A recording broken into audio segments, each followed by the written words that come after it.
여러분 안녕하십니까, 진성호입니다. 긴급 속보입니다. 이광철 청와대 민정비서관이 오늘 오전 검찰에 출두했습니다. 아주 이례적인 일입니다. 게다가 방식도 특이합니다. 이광철 민정비서관은 공개적으로 검찰에 출석했습니다. 기자들을 만나서 일문일답도 간단히 가졌습니다. 자, 설 연휴가 지나고 난 뒤 왜 갑자기 이광철 민정비서관이 검찰 소환에 응한 것일까요? 여기서 우리는 민심의 힘을 알 수 있습니다. 설 연휴 기간 내내 불어닥쳤던 청와대와 추미애 장관에 대한 국민들의 분노가 있었습니다.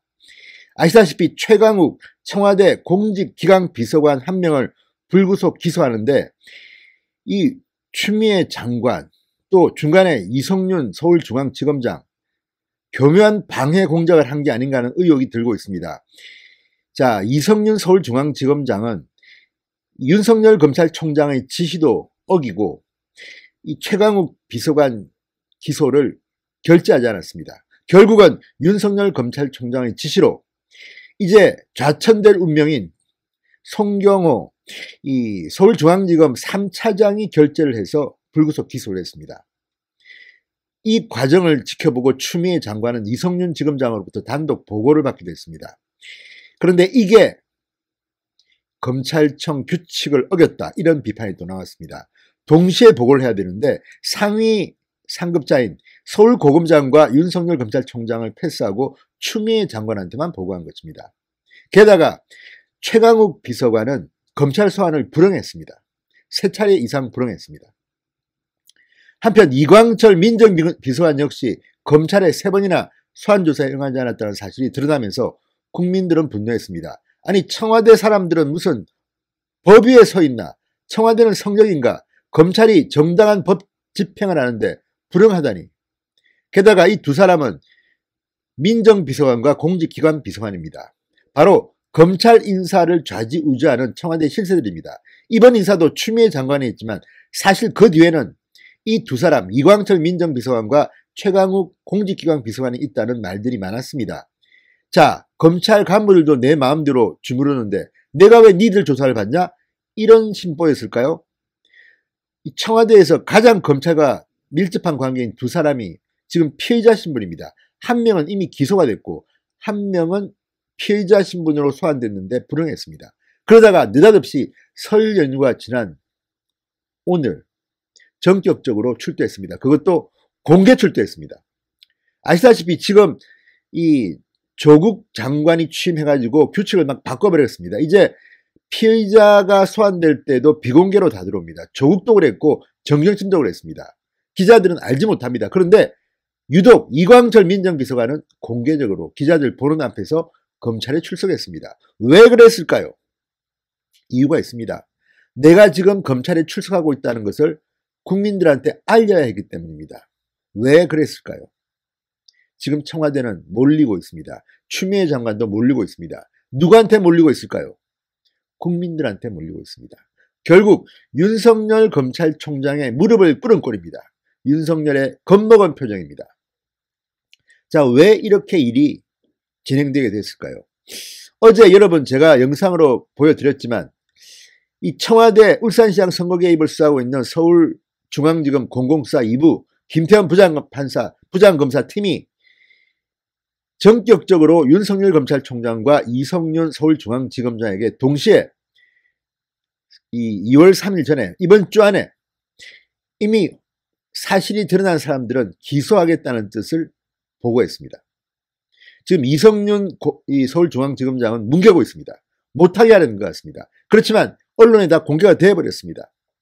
이 와중에 이광철 민정비서관은 좀 겁이 날 겁니다. 왜? 최강욱 공직기관 비서관도 소환에 불응했는데 기소해버렸습니다.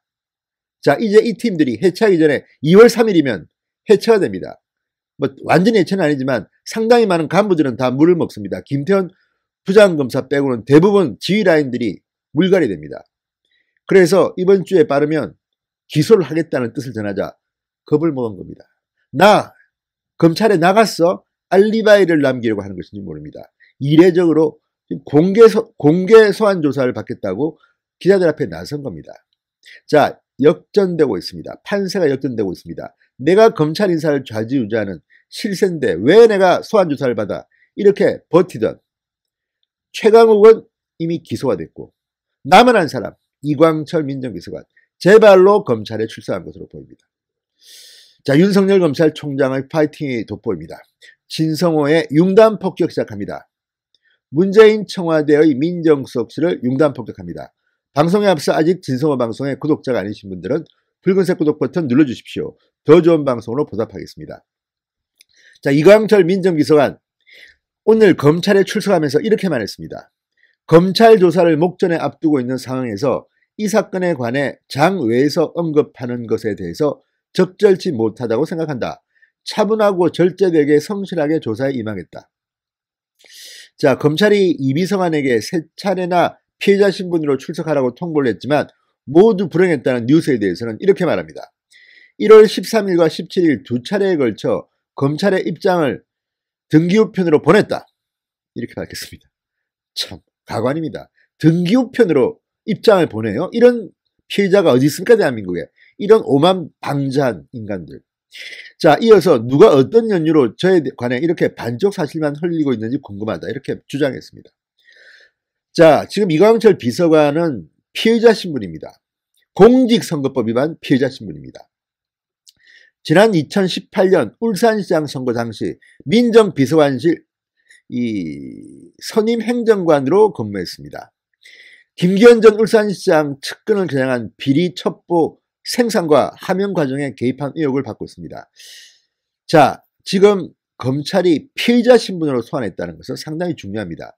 청와대의 비서관, 그것도 민정비서관을 검찰이 함부로 피해자 신분으로 전환하기가 얼마나 힘든지 아십니까? 오죽 혐의가 분명히 보였으면 이렇게 민정비서관을 피해자 신분으로 불렀겠습니까? 자, 이제 청와대가 공개적으로 민정비서관을 출두시킨 겁니다. 이것은 국민들한테 저희들 그렇게 건방지지 않고요. 출석하라면 출석합니다. 이렇게 뒤늦게 뉘우친 걸까요? 그동안 오만방자하게 3차례나 검찰 소환에 불응했던 최강욱 공직기관 비서관, 이광철 민정비서관 이제 쇼하는 모양입니다. 나 조사도 받았다. 다음에 나 좀 잘 봐줘. 이런 겁니까? 뭡니까? 자, 그렇게 믿고 싶진 않지만 지금 이들이 하는 짓을 보면 이것도 쇼 아닌가 싶습니다. 그렇지만 어쨌든 소환에 응했습니다. 이게 바로 윤석열 검찰총장의 힘이 아닐까 생각합니다. 윤석열 검찰총장의 청와대 민정비서관이 무릎 꿇었다. 저는 이렇게 결론 짓고 싶습니다. 진성호의 융단 폭격이었습니다. 여러분 감사합니다.